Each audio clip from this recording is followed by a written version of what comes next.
update you when it was time for egg retrieval. We have egg retrieval tomorrow morning. So, yeah, I'm feeling really nervous. I was a little anxious earlier, but I'm feeling a lot better right now.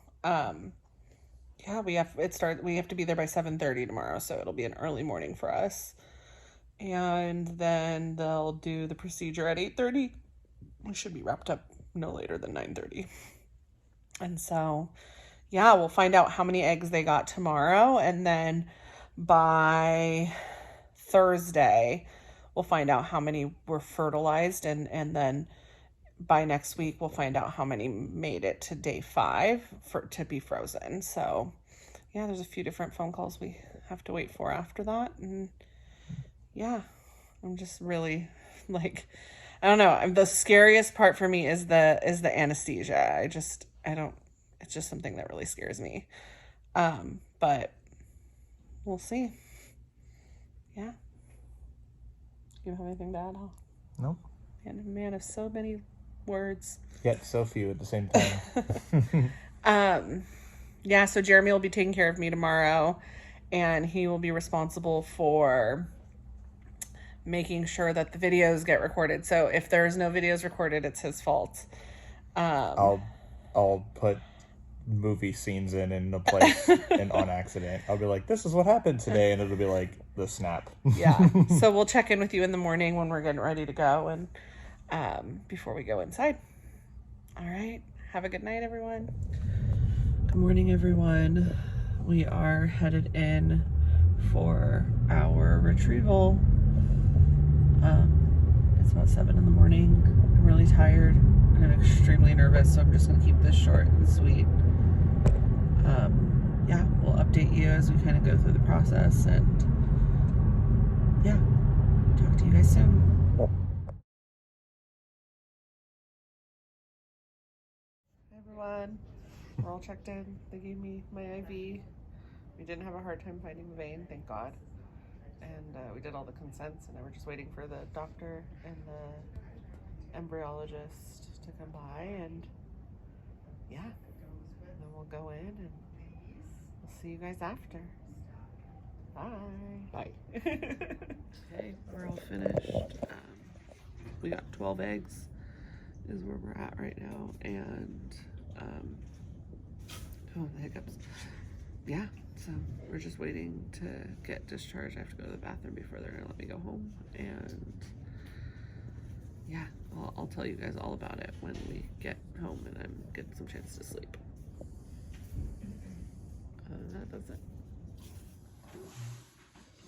Hi everyone, we're home. Probably shouldn't be recording a video right now. I probably should be sleeping, but I was starving, so I'm eating, and then I'm gonna go sleep for the rest of the day. Yeah, so we got 12 eggs. Those numbers were not as good as I was hoping, but they couldn't get to one of my ovaries, kind of been the theme of this whole cycle. So because they couldn't get to one of my ovaries, it's a little frustrating, but we left probably another 12 eggs in there. But that's okay. 12 is still a really good number. That's the number he was looking at. Yeah, he would have looked harder for the other ovary, and he would have worked harder to get to the other ovary if he wasn't pleased with the fact that we got 12 out of this ovary. So, yeah, so we have 12 eggs. We're going to get an update tomorrow on how many of those eggs fertilized, usually about 60 to 80%. And then of the fertilized eggs, we have to wait until Monday, and we'll get an update of how many of those eggs survived to day 5. And then once they get to day 5, that's when they're frozen and sent off to the, biopsied and sent off to, for genetic testing. So yeah, that is where we are currently at. Overall, the experience was okay. They tried to put me under, but I didn't go under for some reason. I'm not sure really what happened, but I was awake and aware and could feel most of the procedure. And so it was really painful. And I think by the time they finally got me to like go under, like get like calm down, they were pretty much almost done. Um, but you know, it was okay. They kept saying she's not going to remember any of this. She's not going to remember any of this. Like, well, and like, you know, jokes on them. I remember everything.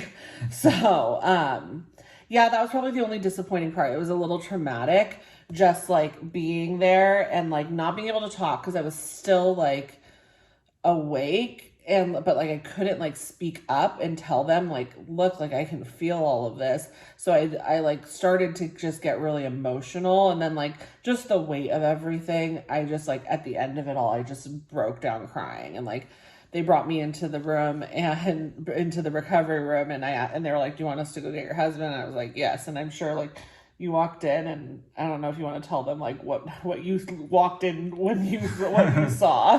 I mean, just the fact that you were like super emotional. I had no idea what was going on. Yeah. It felt like it was super fast, and so I was like, oh my God, they didn't do it. Like she was too emotional. Yeah. But yeah, I just didn't know what to expect when I walked in. And I was just like sobbing, right? Yeah. Yeah. I was just like crying. And I don't know. I think a lot of it was, I think I was crying. Part of me was crying because of the fact that like I was going through this procedure and like I couldn't talk, but I was feeling what was going on. And it wasn't that, I mean, it was painful, but honestly, these ultrasounds that they've been doing where they've been trying to find the ovaries, the pain was very similar, minus like, it's the only difference is at the end of that wand that they put up you, there's a needle and they're trying to get into the ovary. So it's like getting just a bunch of shots. And so that was like, it was painful, but it wasn't anything like majorly unbearable. But it was more of just like, I was expecting to be asleep through the whole thing and I wasn't, and that was kind of traumatic. And then like at the end, when they pulled the probe out and they told me, they're like, okay, we're done. You did great. Like, I just like got this wave of emotion of like this has been a long 6 years, and it kind of just all came to a head today. And I just cried. Like, and I think everyone was kind of like, what? Like, and I was like, I'm sorry, I'm crying. They're like, oh, it's normal. Like, don't worry. Everybody does this. Like, cause it's just such a emotional process. And to get here is it's a big step. It's a big step to get here, but here we are.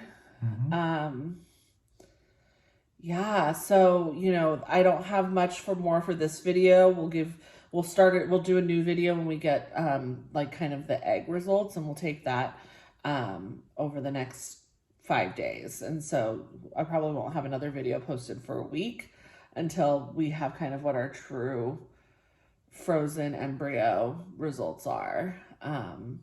But yeah, just thank you everyone. I got a lot of great messages this morning and text messages, people checking in on me, and I just really appreciate all of you. I'm gonna go to bed and probably sleep for the most of the afternoon. I am in a little bit of pain afterwards. That's the other thing. So recovery, there's a couple of things you have to do before they can let you go home. And one of them is you have to pee. And we sat there for a good 2.5 hours, way longer than we thought we were going to have to, because I couldn't freaking go to the bathroom. But fortunately, I eventually went. So yeah. And then the mailroom was still. Oh yeah, Jeremy had to go give his sample. You'd have to do a lot more imagination than you would have ever thought imaginable, because there's nothing. Like, you're just in a room with nothing. There's music, but I don't know how music helps. Probably does somehow, scientifically, but it's a lot of imagination. It's crazy. Like, our babies, or maybe one of our future children, is sitting in a test tube somewhere. That's scary. And he came out to music. There's nothing. It's just a quiet bank vault. Yeah. So yeah, that's where we're at. I'll be offline for the rest of the day, but if anyone has any questions or anything, they can comment or send me a text message and I'll respond when I can. All right. Love all of you. Bye.